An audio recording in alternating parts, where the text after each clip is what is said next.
ଜୟ ଶ୍ରୀ ଜଗନ୍ନାଥ। ସୁସାହିତ୍ୟିକା ଗୀତାଞ୍ଜଳି ପାଣି ଆଜି ଆସନ୍ତୁ ଶୁଣିବା ତାଙ୍କର ଗୋଟିଏ କ୍ଷୁଦ୍ର ଗଳ୍ପ କିଆଫୁଲ।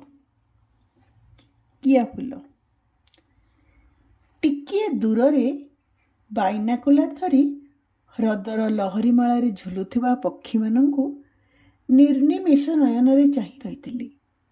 ଦେଖୁଥିଲି ତାଙ୍କ ଭିତରେ ଥିବା ଆତ୍ମୀୟତାକୁ। ମା ପକ୍ଷୀଟିଏ ଥଣ୍ଟରେ ଖାଦ୍ୟ ଧରି ଖୁଆଉଛି ଛୁଆ ପକ୍ଷୀମାନଙ୍କୁ। ସେମାନେ ମଧ୍ୟ ମା ଥଣ୍ଟରୁ ଖୁମ୍ପି ଖୁମ୍ପି ଖାଉଛନ୍ତି ପୋକଜୋକ, କୁନି କୁନି ମାଛ, ଚିଙ୍ଗୁଡ଼ି ସବୁ। ସେଇଥିପାଇଁ ତ ହଜାର ହଜାର ମାଇଲ ଦୂର ସାଇବେରିଆ ଅଞ୍ଚଳରୁ ଉଡ଼ି ଆସିଛନ୍ତି ଏମାନେ। ହେଲେ ଏଠାରେ ମଧ୍ୟ ଶିକାରୀମାନଙ୍କ ଲୋଲୁପ ଦୃଷ୍ଟିର ଶିକାର ହୁଅନ୍ତି ଏମାନେ। ତଥାପି ସ୍ୱପ୍ନ ଦେଖୁଥାନ୍ତି ବଞ୍ଚିବା ପାଇଁ। ସାଲିସ ମଧ୍ୟ କରୁଥାନ୍ତି ଜୀବନ ସହିତ। ପ୍ରଥମେ ପ୍ରଥମେ ବଞ୍ଜାରା ଭଳି ଶୀତ ଋତୁରେ ଆସୁଥିଲେ ଏମାନେ ଏବଂ ଶୀତ ସରିବା ପରେ ଫେରି ଯାଉଥିଲେ ନିଜ ଜନ୍ମସ୍ଥାନକୁ। ଏବେ କିନ୍ତୁ ସ୍ଥାୟୀ ବାସିନ୍ଦା ହୋଇଗଲେଣି। ତାଙ୍କ ପାଇଁ ଅନୁକୂଳ ପରିବେଶ ଥିବା ଚିଲିକା ଆଖପାଖରେ ସେହି ସନ୍ତସନ୍ତିଆ ଭୂଇଁମାନଙ୍କରେ। ସେହି ସୁନ୍ଦର ପକ୍ଷୀମାନଙ୍କୁ ମୁଁ ଦେଖୁଥିଲି ସନ୍ତସନ୍ତିଆ ସ୍ଥାନରେ ଥିବା ଗୋଟିଏ କିଆବଣ ପାଖରେ। ଇସ୍, କି ସୁନ୍ଦର କିଆ ଫୁଲ ସବୁ ଫୁଟିଛି! ଫୁଲ ସବୁ ମୋତେ ମୋହିତ କରି ରଖିଥିବା ବେଳେ ଦଲକାଏ ପବନ ମନକୁ ମୋର ବାସ୍ନାହିତ କରୁଥିଲା। ମାନ୍ତ୍ରିକ ମନରେ ଆଘ୍ରାଣ କରୁଥିଲି ମୁଁ ସେହି କିଆ ଫୁଲର ବାସ୍ନାକୁ। ସୁନୀଳା ପଚାରୁଥିଲା, ଅହମିକା ଆଉ ଆଡ଼ମ୍ବରର କ'ଣ ରଙ୍ଗ ଥାଏ? କିଆ ଫୁଲକୁ ଚାହିଁ ମୁଁ କିନ୍ତୁ ଥିଲି ତନ୍ମୟ ଅବସ୍ଥାରେ। ଏଥର ମୋତେ ହଲେଇ ଦେଇ ସେହି ସମାନ ପ୍ରଶ୍ନ ପଚାରିଥିଲା ସିଏ। ଯଦିଓ ତାର ପ୍ରଶ୍ନଟି ମୁଁ ପ୍ରଥମ ଥର ମଧ୍ୟ ଶୁଣିଥିଲି, ଏଥର ସେହି ପ୍ରଶ୍ନର ଉତ୍ତର ଦେବାକୁ ଯାଇ ମୁଣ୍ଡ ଟୁଙ୍ଗାରି ହଁଟିଏ କରିଥିଲି କେବଳ। ସେ କିନ୍ତୁ ମୋ ପ୍ରଶ୍ନର ଉତ୍ତରରେ ଆଶ୍ଚର୍ଯ୍ୟ ହୋଇଯାଇଥିଲା। ଆଉ କହିଥିଲା, କେମିତି? ସେ ରଙ୍ଗକୁ କ'ଣ ଧରି ରଖି ହୁଏ? ସେ ତ ଖସିଯାଏ ପାଣି ଭିତରେ ପାଦ ତଳର ବାଲି ପରି। ଯେତେ ଚେଷ୍ଟା କଲେ ମଧ୍ୟ ନିଜର କରି ରଖି ହୁଏନି। ତାରି ପାଇଁ ଧରାଶାୟୀ ହୋଇଛି କେତେ ଦୁର୍ଗ, ରାଜଉଆସ, କେତେ ନଗରୀ। ସ୍ୱପ୍ନ ସବୁ ପରିଣତ ହୋଇଯାଇଛି ଦୁଃସ୍ୱପ୍ନରେ। ଆଶା ପାଲଟି ଯାଇଛି ମରୁମରିଚିକା। ମନକୁ ମାନ୍ତ୍ରିକ କରି ରଖିଥିବା ସେଇ କିଆ ଫୁଲରୁ ଆଖି ଫେରେ ଏଥର କେନ୍ଦ୍ରୀଭୂତ କରି ସୁନୀଳା ଉପରେ ପଚାରିଲି, କ'ଣ ଜାଣିବାର ଇଚ୍ଛା ରଖୁଛୁ ପଚାର ସୁନୀଳା। ଅଭିଶପ୍ତ ଅଟ୍ଟାଳିକା ଆଡ଼କୁ ଚାହିଁ ସେ କହିଲା, ଦେଖ ସୁଧା, ପିଲାଦିନରୁ ଆମେ ଏଇ ଅଟ୍ଟାଳିକାକୁ ଦେଖୁଛେ। ଗୋଟିଏ ଭୂତ ଖଟି ଭଳି ଛିଡ଼ା ହୋଇଛି ସେ। ସେଇ ଅରମା ଅପନ୍ତରା ସ୍ଥାନରେ ଅନାବନା ଗଛଲତା ପରିବେଷ୍ଟିତ ସେଇ ଭୂତ କୋଠି। ଚାରିକଡ଼ରେ ରହିଛି ଅଜସ୍ର ସାପଗାତ ଆଉ ଇହୁଙ୍କା। ଦିନରେ ନୀରବ ନିସ୍ତବ୍ଧ ଭାବରେ ମନକୁ ଭୟଗ୍ରସ୍ତ କରି ରଖୁଥିବା ସେହି ନିଷିଦ୍ଧ କୋଠିରେ ରାତିରେ କିନ୍ତୁ ଭୂତମାନେ ଚଳଚଞ୍ଚଳ ହୋଇ ଉଠନ୍ତି, ସୁନୀଳା କହିଲା। ମୁଁ କହିଲି, କେବେ ଭୂତ ଦେଖିଛୁ? ଭୂତ ଗପ ଶୁଣିଛି ଆଈ ଓ ଜେଜେମାଙ୍କ ଠାରୁ, ଦେଖିନି କିନ୍ତୁ କେବେ, ସୁନୀଳା କହିଲା। ତାହେଲେ କେମିତି ଜାଣିଲୁ ସେଠାରେ ଭୂତମାନେ ଚଳପ୍ରଚଳ କରନ୍ତି ବୋଲି? ମୁଁ ପଚାରିଲି। ଅନେକ ଲୋକ ଦେଖିଛନ୍ତି।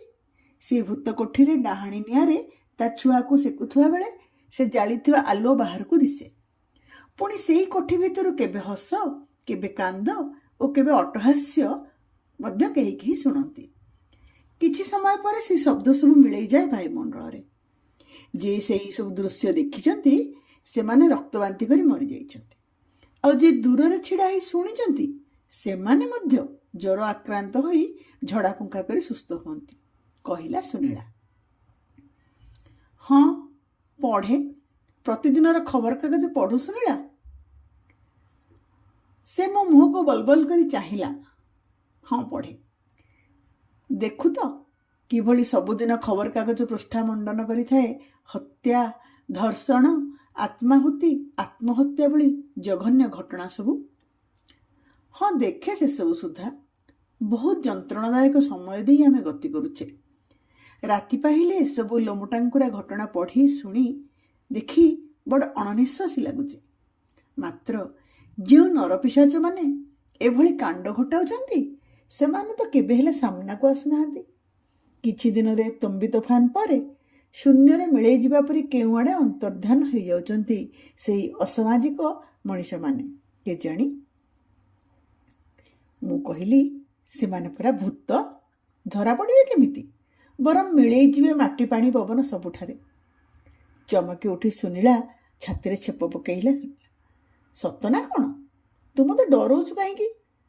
ମୁଁ କହିଲି, ଆଲୋ ବୋକି, ତୁ ମୋତେ ପଚାରୁଥିଲୁ ନା ଅହମିକା ଆଉ ଆଡ଼ମ୍ବରର ରଙ୍ଗ ଥାଏ କି ନାହିଁ? ଏବେ ବୁଝିପାରିଲୁ ତ? ଆଜି ସେ ରଙ୍ଗ ଛଡ଼ା, ସିମେଣ୍ଟ ପଲସ୍ତରା ଛଡ଼ା ବହୁତ ପୁରୁଣା ଦୁର୍ଗଟିଏ, ଯିଏକି ଦିନେ ନିଜ ସୌଷ୍ଠବରେ ନିଜେ ଗର୍ବିତ ହେବା ସହିତ ପୁରାତନ ଐତିହ୍ୟ ଭାବରେ ଆମକୁ ମଧ୍ୟ ଗର୍ବିତ କରୁଥିଲା। କିନ୍ତୁ ଆଜି ତାହା ଦିନରେ କେବଳ ବେରଙ୍ଗ ବେଜାନ ଅଭିଶପ୍ତ ଅଟ୍ଟାଳିକାଟିଏ ହେଲେ ରାତିରେ ପାଲଟିଯାଏ ସେ ରଙ୍ଗୀନ ରଙ୍ଗମହଲଟିଏ।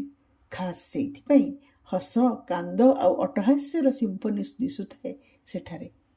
ଦୁର୍ଯ୍ୟୋଧନମାନଙ୍କର ବସ୍ତ୍ରହରଣ ପରର ଅଟ୍ଟହାସ୍ୟ ଆଉ ଦ୍ରୌପଦୀମାନଙ୍କ କାନ୍ଦଣାରେ ଚଳଚଞ୍ଚଳ ହୋଇଯାଏ ସେଇ ଭୂତ କୋଠିଟି।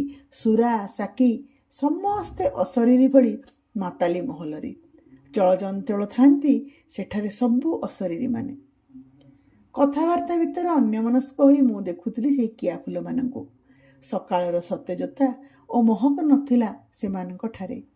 କିଛି ଫୁଲ ଗଛରେ ଶୁକୁଟି ଯାଇଥିଲେ, ଆଉ କିଛି ଗଛରୁ ଝଡ଼ି ତଳେ ପଡ଼ିଥିଲେ ସୂର୍ଯ୍ୟଙ୍କ ତାଡ଼ନାରେ, ଏବଂ ସେହି ଫୁଲମାନଙ୍କ ସୁବାସ ବାୟୁମଣ୍ଡଳ ଭିତରେ କେଉଁଠି ହଜି ଯାଇଥିଲା। ଆପଣମାନେ ଶୁଣୁଥିଲେ ଶ୍ରୀମତୀ ଗୀତାଞ୍ଜଳି ପାଣିଙ୍କର କାହାଣୀ କିଆଫୁଲ।